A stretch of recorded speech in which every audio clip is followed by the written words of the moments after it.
After the 1966 coup, Nigeria didn't just change. It began to break. Within months, soldiers turned on each other, civilians were attacked, and fear spread across the country. Then, one decision changed everything, and Nigeria went to war. This is the real story behind the Biafra War. Not just what happened, but why it happened. Because the truth is, the war didn't start in 1967. It started long before that. With fear, mistrust, and decisions that pushed Nigeria to the edge.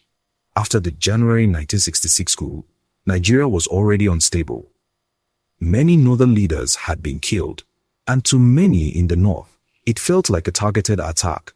Even though the truth was more complicated, the belief had already spread. And in a divided country, belief can be more powerful than facts. In July 1966, everything exploded. Northern soldiers carried out a counter-coup. It was fast, it was violent, and it was driven by anger. General Ironsi was killed, and many Igbo soldiers were targeted. This was no longer just politics. It was revenge. But what happened next was even worse. Across northern Nigeria, Igbo civilians were attacked. Thousands were killed, homes destroyed, families forced to flee. People who had lived peacefully for years suddenly became targets. This created something dangerous. Fear. As violence spread, millions of Igbos began returning to the eastern region. They left behind businesses, homes, entire lives.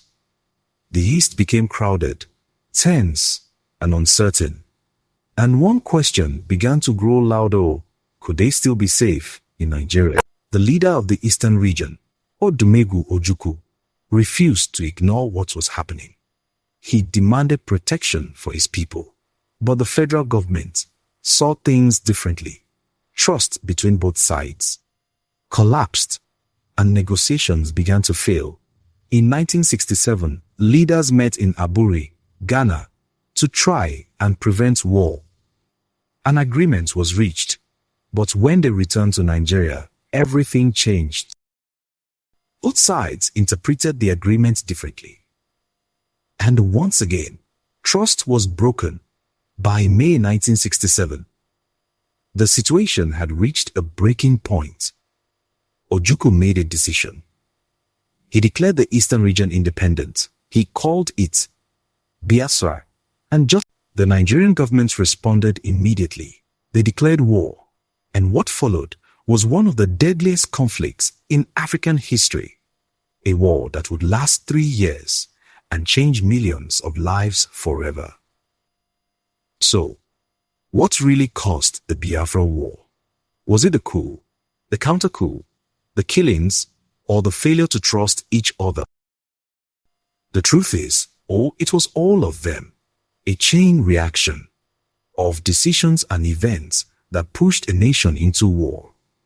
And even today, in the cult, the impact is still felt. But the bigger question isn't, could it have been avoided? But this was only the beginning, because what happened next was even more violent, more dangerous, and pushed Nigeria closer to total collapse. The counter-coup of 1966. And the full story is right here. History like this should never be forgotten. If this video opened your eyes, take a second to like it, share it with someone who needs to see it, and drop your thoughts in the comments. I want to hear your perspective. And if you want more deep, unfiltered stories about Nigeria, make sure you subscribe.